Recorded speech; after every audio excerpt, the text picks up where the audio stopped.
Driving home yesterday, I was listening to Rush Limbaugh's program, and he was mentioning Hillary Clinton made an appearance in front of a group of coal miners, most of whom have lost their jobs. And she was telling them, well, look, this is good for the country that we're not having all of this coal out here. And it's really good for you, too, because we can sign you up for welfare if you don't have work. Yeah, that's it. Become dependents. Don't worry about pride and accepting charity from others. Go ahead. The goal among lefty is to make everyone a ward of the state. That's what it seems like. And they're going to do that as well through the energy system in this country and where we get our energy from.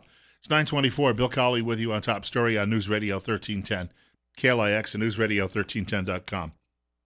I do want to tell you about our friends this morning at Tint Lady.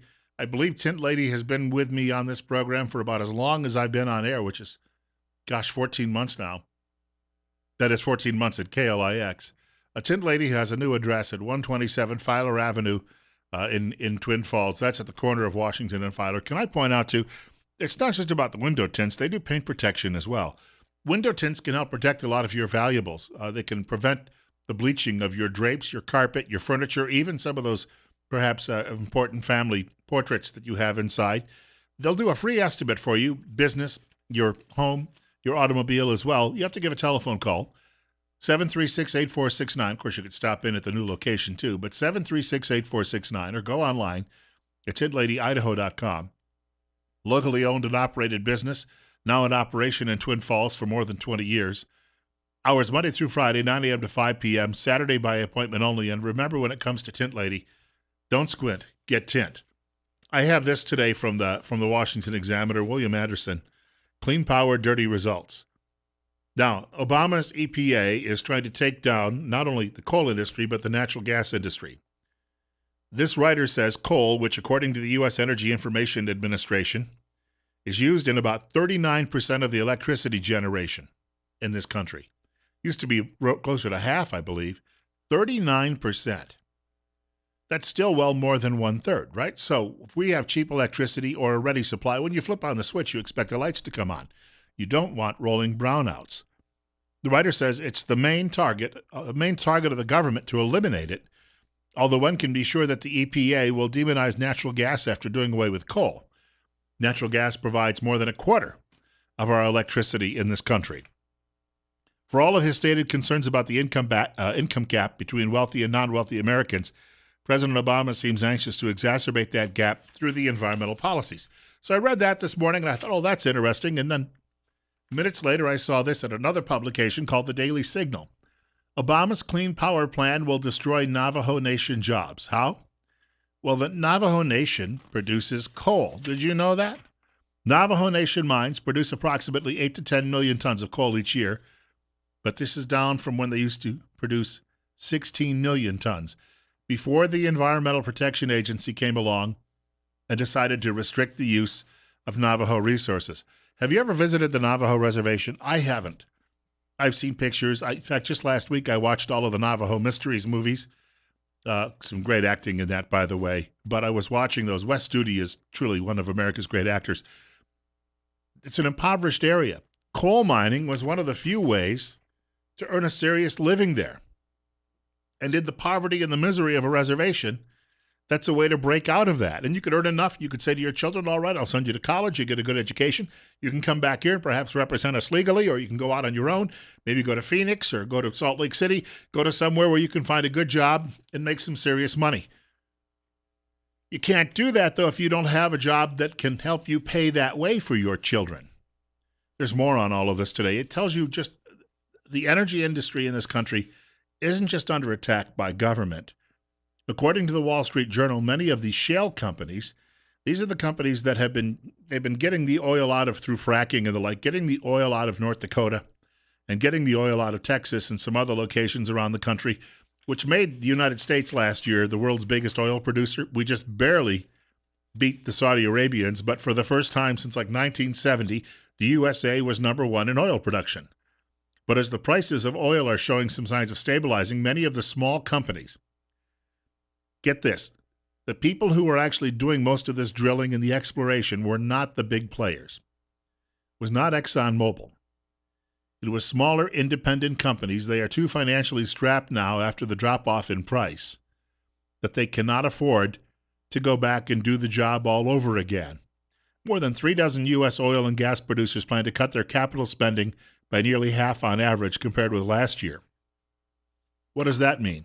Well, that means the little guy will soon be out of the picture, and that means if we want someone to resume drilling in those areas, guess who it's going to be? Big energy. It's going to be ExxonMobil, and it's going to be the other big players. And why is it going to be them? Because they have been lining the pockets of politicians in Washington. They could afford this drop-off in price. It eliminated the small-time competition. Just like way back in 1973, the energy crisis at the time eliminated thousands of independent gas stations across the country. Funny how that works. And we keep concentrating more and more power into fewer and fewer hands, which buy our politicians, and we wonder why this country is going to hell in a handbasket. 9:30, Bill Colley with you on Top Story. Short break, then some of your telephone calls as well. It's 36 on News Radio 1310 KLIX and newsradio1310.com. Did you know, as difficult as it is in this day and age to find a good medical provider, one that can see you on short notice? Well, we do have one of those on the local level, Dr. Jonathan Tripp. At Tripp Family Medicine, they can generally see you if you have an urgent need within 24 hours, sometimes on the same day. And, of course, Tripp Family Medicine in Twin Falls is still looking for new patients. We want to remind you, too, in fact, that we'll have a representative from Tripp Family Medicine in studio with us tomorrow. We do this every week. We have a specific issue we tackle, medical issue. We also take some of your telephone calls. You don't need to confine the telephone call to the subject matter of the day. If you have another pressing medical question, you can certainly share that, and you can get an answer. It won't cost you anything to do that over the telephone right here at News Radio 1310, KLIX, and newsradio1310.com. Tripp Family Medicine, located on Fillmore Street in Twin Falls, directly across from the main post office. And remember, life's too short not to feel good. Speaking of energy issues, one other quick note. I was talking a little bit about what's been taking place. The government's, of course, trying to shut down many of our traditional uses, which will mean you're going to be paying through the nose for electric power and the like in coming years. Don't worry. They'll give you some food stamps and some welfare to make up for it there, and then you'll be forever beholden to the Democrat Party to continue to do that. And then I mentioned as well that the small-time producers who were doing all of the heavy lifting when it came to fracking and the energy revolution in this country when it comes to oil and natural gas, they're going to be put out of business, and the big guys are going to roll in and take over, and the big guys are affiliated with Capitol Hill because they own Capitol Hill, because they pay for all of the campaign money, they provide all the campaign money that we see in this country. Being an average Joe is no longer something you want to be. And just very quickly, this comes from the Daily Caller. The EPA missed key signs its intentional breach of Colorado's Gold King mine would cause a major blowout that ultimately flooded 2 major rivers with 3 million gallons of toxic mine waste. This is the second publication in a matter of a few weeks that has come across details on this, showing that the EPA is deliberately trying to lie when it comes to what happened. In fact, an email has surfaced from one of the men who was involved. His name is Griswold. And he said they knew that they had issues going in. They ignored certain issues. They just didn't think it would be as bad. Well, the EPA, when it put together its official report, omitted his comments because they don't want you to know that they are a group of incompetent bureaucrats who are just mailing it in till the day they can collect the retirement benefit that you're going to provide for them through your tax dollars. 9:36, Bill Colley with you on Top Story on News Radio 1310 KLIX and newsradio1310.com. We have a caller with us. Caller, you're on the air. Yes, a quick couple points. There is a litigation about fracking, I think in Pennsylvania. I could be wrong, I forget now, but the case is not going well for the anti-frackers, and which is a good thing for us as American domestic producers. And, hopefully up in the Bakken, up in North Dakota, that as many independent guys can survive. It's not a good thing. And then one more point, up in Canada, they're socially liberal as hell, but when it comes to managing their forests and drilling for oil and the Canadian oil sands, they're all for it. And so you don't hear of forests burning in Canada, and they have every bit as heavy a forest as we do, because they still want grazing, and they manage their forest, and they thin it and use their heads, and they want to drill for oil up there.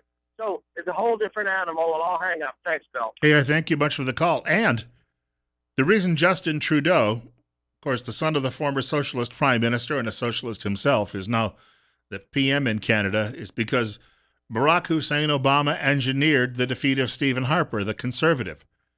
Harper, of course, was the man who was really behind the oil sands project and really got it, it kicked into high gear.